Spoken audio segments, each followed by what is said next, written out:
ก็มีซ้ำนี่แหละพ่อกับแม่อ้ายเป็นสาวนาบ่ได้จับปากกาจับแต่ขาดแต่ไทยสั้นหมอปลายอ้ายเฮียนบ่จงก็ย้อนว่างบอ้ายมันบ้านปลายมีแต่ไปเลี้ยงควายนอนเฝ้าหน้ามูลพออ้ายอยากไปขอน้องแต่งงานค่าดองหลายล้านอ้ายสิเอาหยังกินอ้ายก็มีซ้ำที่เจ้าเห็นอ้ายก็เป็นคนธรรมดาบ่มีโตโยต้ามีแต่รถเวฟจีบ่มีแลนด์โรเวอร์หุ่นใดมีแต่รถไทยไงจนวิน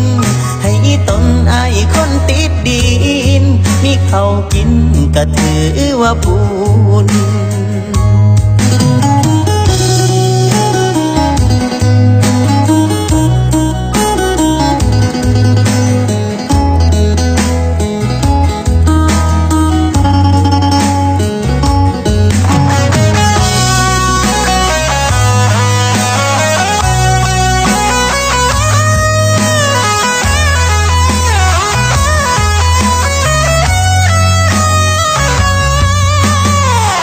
บอกกาสูนทิ้งเจ้าดอกคนบ้านนอกด้อยน้ำสกุลคงบ่มีบุญได้อุ้มเจ้าเข้าเฮือนหอก็ได้แต่ขอให้เจ้าเห็นใจสิเฮ็ดจังใดอ้ายเงินบ่พอสิขายหน้ามูลพอกะย่านบ่มีเขากินอ้ายอยากไปขอน้องแต่งงานค่าดองหลายล้านอ้ายสิเอาหยังกินอ้ายก็มีซ้ำที่เจ้าเห็นอ้ายก็เป็นคนธรรมดาบ่มีโตโยต้ามีแต่รถเวฟจีบ่มีแลนด์โรเวอร์หุ่นใดมีแต่รถไทยไงจนวิน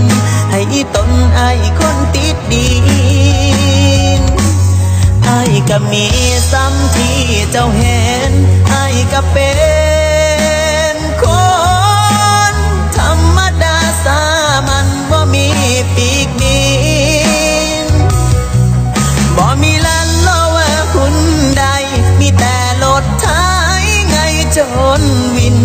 ให้ตนอ้ายคนติดดินเพราะอ้ายเป็นคนธรรมดา